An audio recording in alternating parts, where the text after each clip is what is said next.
The live TV, सच सबसे आगे।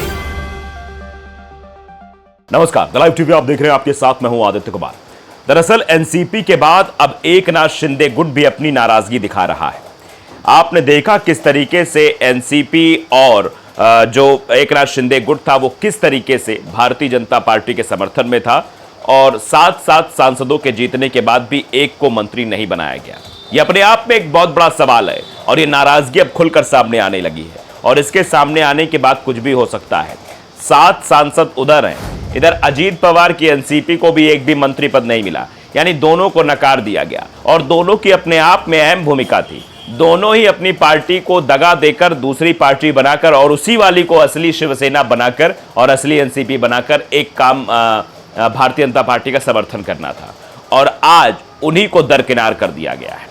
तो आप समझते हैं आज नीतीश कुमार की और चंद्रबाबू नायडू की अहमियत ज्यादा थी, ना कि एकनाथ शिंदे की या एकनाथ शिंदे के गुट की या उनके सांसदों की या फिर एनसीपी के अजीत पवार गुट के सांसदों की। जिसकी जहां उपलब्धता है, जिसकी जहां जरूरत है, उसको जरूरत के हिसाब से इस्तेमाल करना भारतीय जनता पार्टी का पुराना गेम रहा है, ऐसा पॉलिटिकल एनालाइजर कहते हैं। जब जरूरत थी एकनाथ शिंदे की, जब जरूरत थी शिवसेना को 2 खंडों में विभाजित करने की, तब एकनाथ शिंदे का इस्तेमाल किया गया। लेकिन एकनाथ शिंदे को इसका फल मुख्यमंत्री के रूप में दिया गया ताकि एकनाथ शिंदे ये ना कह पाए कि नहीं, वहां हम भी पद में नहीं थे, यहां भी ढंग का पद नहीं मिला है। इसलिए एकनाथ शिंदे को परिपूर्ण करने के लिए उन्हें मुख्यमंत्री का पद दे दिया गया और डिप्टी सीएम देवेंद्र फडणवीस को बना दिया गया। अब हार की नैतिक जिम्मेदारी लेने की बात कहते हुए देवेंद्र तो इस्तीफे की बात कर रहे हैं, लेकिन ये आप समझिए कि महाराष्ट्र की सियासत में एकनाथ शिंदे गुट के सांसदों की नाराजगी कुछ बहुत बड़ा खेल भी कर सकती है।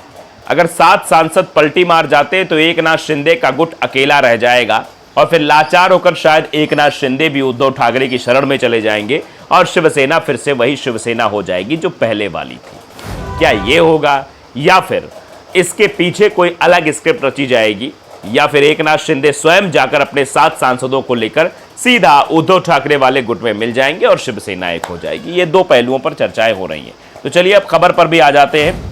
खबर है कि मोदी कैबिनेट में जगह ना मिलने की वजह से नाराज हैं एनसीपी के बाद अब शिवसेना शिंदे गुट नाराज। कहा 7 सांसदों में एक भी नहीं बना कैबिनेट मंत्री। महाराष्ट्र में एकनाथ शिंदे की अगुवाई वाली शिवसेना भी मोदी कैबिनेट में जगह नहीं मिलने से नाराज हो गई है। पार्टी के चीफ विप श्रीरंग बारड़े का कहना है कि उनकी पार्टी ने 7 सीटें जीती और बावजूद उसके उन्हें कोई कैबिनेट मंत्रालय नहीं दिया गया। उनका कहना है कि एनडीए के अन्य घटक दलों को कम सीट मिलने पर भी कैबिनेट में जगह मिली है। मोदी कैबिनेट में जगह नहीं मिलने से अजीत पवार गुट की एनसीपी की नाराजगी के बाद अब ये नाराजगी सामने आ गई है। पार्टी के चीफ विप का जिस तरीके से बयान आया है उस तरीके से अब आगे बहुत मुश्किलें खड़ी होने वाली है। उन्होंने कहा है कि एक तरफ जहां चिराग पासवान, जीतन राम मांझी और एचडी कुमारस्वामी की पार्टी को कम सीट मिलने के बाद भी कैबिनेट मंत्री बना दिया गया, वहां उनकी पार्टी के 7 सांसद होने के बावजूद सिर्फ स्वतंत्र प्रभार के साथ राज्य मंत्री का ही पद दिया गया। श्रीरंग बारड़े ने कहा कि हम कैबिनेट में जगह की उम्मीद कर रहे थे। चिराग पासवान के 5 सांसद हैं, मांझी का 1 ही सांसद है, जेडीएस के 2 सांसद हैं, फिर भी उन्हें कैबिनेट मंत्री बना दिया गया। फिर 7 लोकसभा सीट मिलने के बावजूद शिवसेना को सिर्फ 1 राज्य मंत्री, वो भी स्वतंत्र प्रभार क्यों मिला, ये सवाल पूछा जा रहा है और सवाल उठाया भी जा रहा है। शिवसेना के चीफ विप ने कहा हमारी शिवसेना के स्ट्राइक रेट को देखते हुए कैबिनेट मंत्री पद दिया जाना चाहिए था।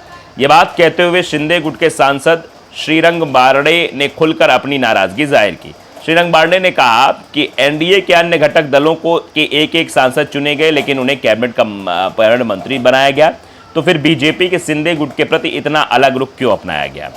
शिवसेना सांसद ने कहा अगर ऐसा होता है तो परिवार के खिलाफ आकर महागठबंधन में शामिल हुए अजीत पवार को मंत्री पद दिया जाना चाहिए था।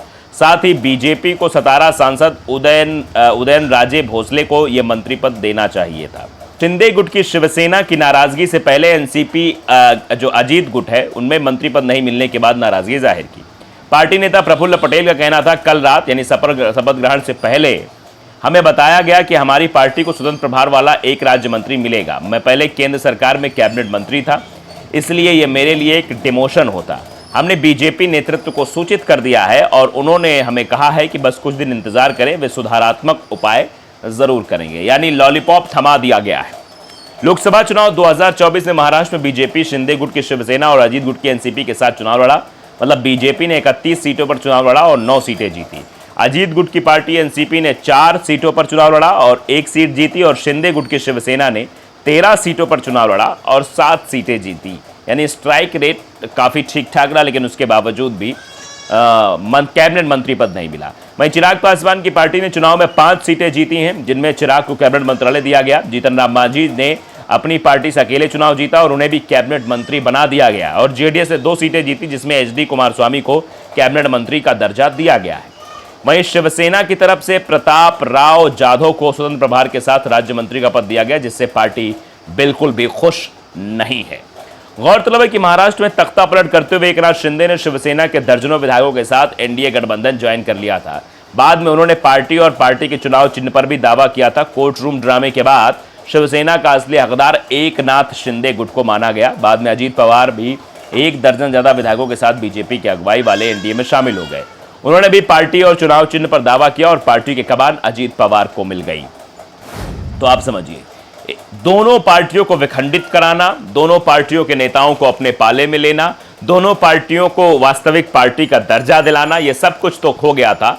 लेकिन सबसे बड़ा जो काम था कि मिलकर चुनाव लड़ा, स्ट्राइक रेट भी ठीक ठाक रहा, लेकिन उसके बाद भी कैबिनेट मंत्री का पद नहीं मिला। इससे नाराजगी साफ दिखाई दे रही है।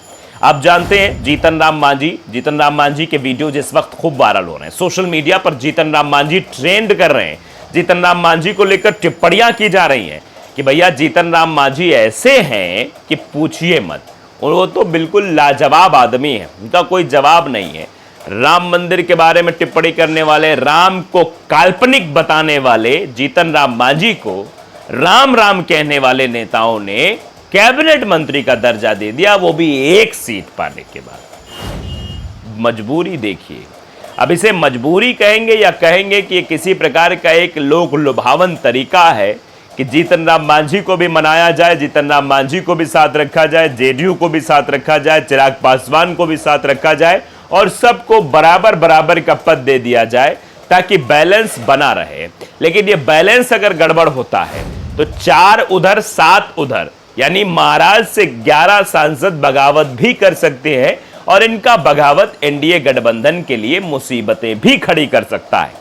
ये 11 सांसद मूव ऑन हो जाते हैं और चंद्रबाबू नायडू का भी अभी मांग तो है ही कि भैया अध्यक्ष पद चाहिए, यानी लोकसभा स्पीकर पर अभी भी दावा बरकरार है। लोकसभा स्पीकर का पद चंद्रबाबू नायडू अपने पास रखना चाहते हैं और भारी भरकम मंत्रालयों की भी मांग कर रहे हैं। इससे एनडीए ऐसे ही परेशानी में है। जेडीयू और चंद्रबाबू नायडू के दबाव में भारतीय जनता पार्टी है और उसके साथ साथ अगर एकनाथ शिंदे गुट और अजीत गुट का दबाव उस पर आ जाता है तो फिर सरकार अस्थिर भी हो सकती है, अविश्वास प्रस्ताव की मांग भी हो सकती है, मामला गड़बड़ा भी सकता है, हो कुछ भी सकता है। नाराजगी का असर अब साफ साफ दिखाई दे रहा है और चीजें जो दिखाई दे रही वो मतलब कह सकते हैं कि नहीं है। और अजीत तो सीधे कह दिया था कि हमको कैबिनेट मंत्री पद चाहिए, हमको राज्य मंत्री का पद दिया जा रहा है, इसलिए हमने ऑफर ठुकरा दिया।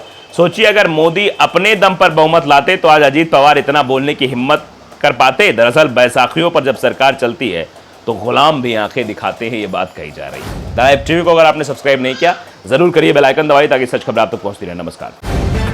द लाइव टीवी, सच सबसे आगे।